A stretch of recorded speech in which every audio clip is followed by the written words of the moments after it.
વિદ્યાર્થીઓ સમરથલાલ સુરણવાળાનો સન્માન સમારંભ એકમનું નાયકીકરણ રજૂ કરશે, તો આપ સૌ તેને શાંતિથી નિહાળશો.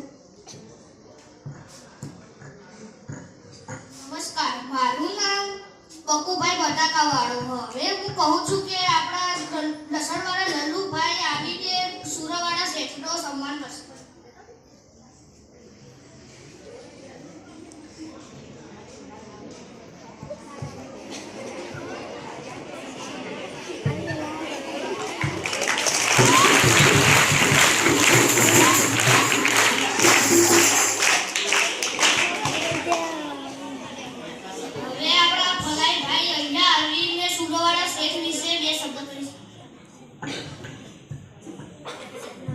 મારું નામ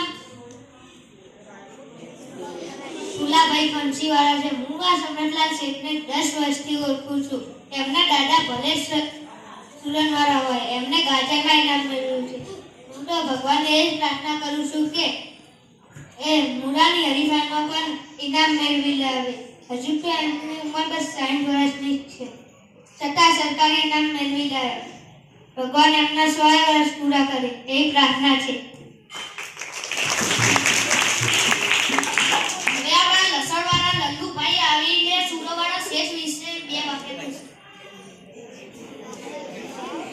નમસ્તે, મારું નામ લસણવાળા લલ્લુભાઈ. ભાઈઓ, શેઠ સમરથલાલ આપણી શાક માર્કેટની શોભા છે. શાક સ્વાદિષ્ટ અને સુગંધીદાર બનાવવું હોય તો લસણ લીલા થોડી ચાલે. એમ જ શાક માર્કેટને સુવાસિત કરવા શેઠ સમરથલાલનો ફાળો છે. હું તો પ્રભુને પ્રાર્થના કરું છું કે શેઠ સમરથલાલની સુવાસ લસણની જેમ ચારે કોર ફેલાઈ જાય.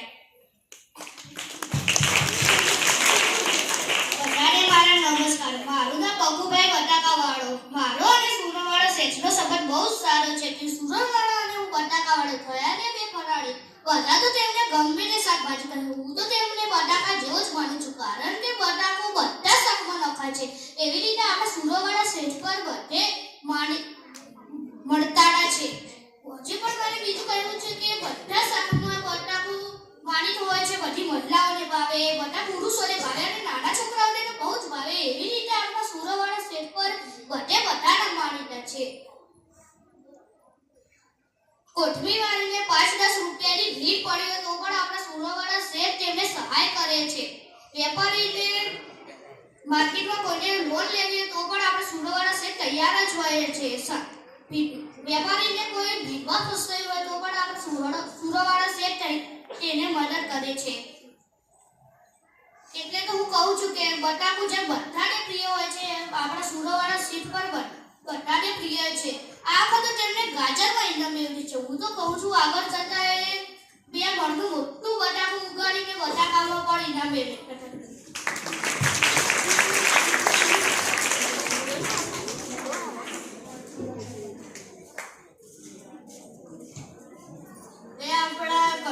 કોથમી વાળા આવશે, તાહિયાભાઈ ડુંગળી વાળા આવશે. નમસ્તે, મારું નામ ડુંગળી વાળા ડાયાભાઈ છે. આજે હું ડુંગળી ઉગાડું છું અને ડુંગળીનો વેપાર કરું છું. આપણા સુરણવાળા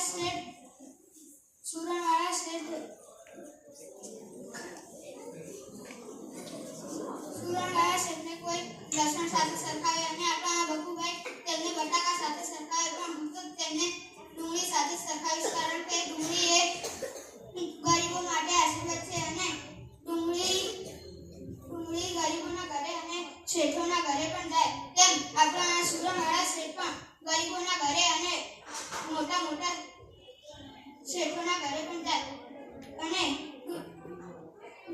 સુરણવાળા શેઠને કોઈ પૈસાનો અભિમાન નથી. તે રીતે હું પ્રભુને પ્રાર્થના કરું છું કે આવી રીતે ગરીબોની મદદ કરતા રહેશે. આપણા કરસીવાળા કોથમીભાઈ આવીને સુરણવાળા શેઠ વિશે 2 વાક્ય કહેશે. નમસ્તે, મારું નામ કોથમીવાળો કરસીભાઈ છે.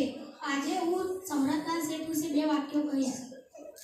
સમરથલાલ શેઠ એ વેજીટેબલ વેપારી છે, પણ હું નોન વેજીટેબલ છું. કારણ કે હું શાક વેચતો નથી, પણ હું કોથમીર, મરચાં વગેરે વેચું છું. આપણા ભાઈઓએ તેમની સરખામણી બટાકા ડુંગળી સાથે કરી, પણ હું તો તેમને કોથમીર જેવું કહું છું, કારણ કે તે બધાને સાથે હળીમળી જાય છે. આપણા સુરણવાળા શેઠ એ બધાને પ્રિય છે. તેથી હું તેમને કહીશ કે જેમ કોઈ પણ શાક દાળ કે કઢી હોય તેના અંદર કોથમીર ફીટકું લાગે છે, એમ આપણા શેઠ કોઈ પણ સમારંભ હોય એના અંદર ના હોય તો કેવું ફીટકું લાગે છે. તેથી તો આપણે કહીએ છીએ જેના શાકના અંદર કોથમીર ના નાખે તેને અક્કલનો કોથમીર કહેવાય છે. તેથી હું પ્રભુને આ પ્રાર્થના કરું છું કે તે તંદુરસ્ત અને તાજા રહે. અસ્તુ.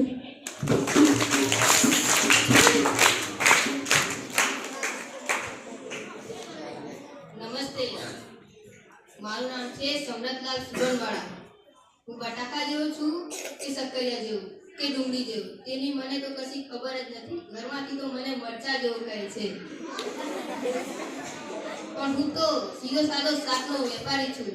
સુરણવાળા મારા દાદા હતા અને હું પોતે ગાજરવાળો છું. મારા જમાઈ જમરૂખના વેપારી છે અને શાળાને સક્કરિયાનો વેપાર છે. અમારા આખા કુટુંબને તમે વેજીટેબલ ફેમિલી કહી શકો છો. આપણે બધા જ શાકના વેપારીઓ એક સાથે ભેળવીને પંચકુટિયા જેવા સ્વાદિષ્ટ થયા છીએ.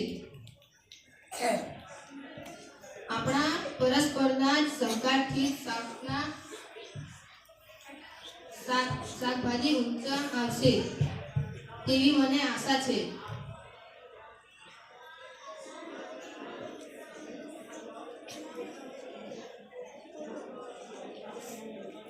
મેં ગાજરમાં ઇનામ મેળવીને કંઈ ભેડો નથી માર્યો, પણ આ વખતે સવા માળનું સક્કરિયો ઉગાડવાનો મારો પ્રયત્ન છે. પ્રભુની ઈચ્છા. બધાને મારો આભાર.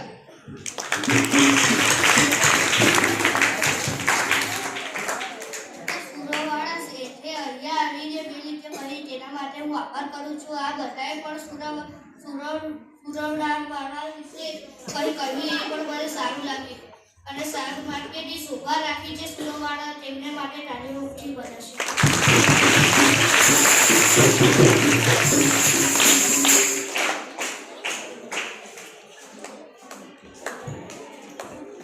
ભારત માતા કી ચલો આ શું બનેગા મંત્રી અહીં જોવું પડે છે. ઓકે ચલ આ કોણ હતું? આ કોણ હતું? આ તો આવ તો ભાઈ આ કોણ હતા ભાઈ? સરસ.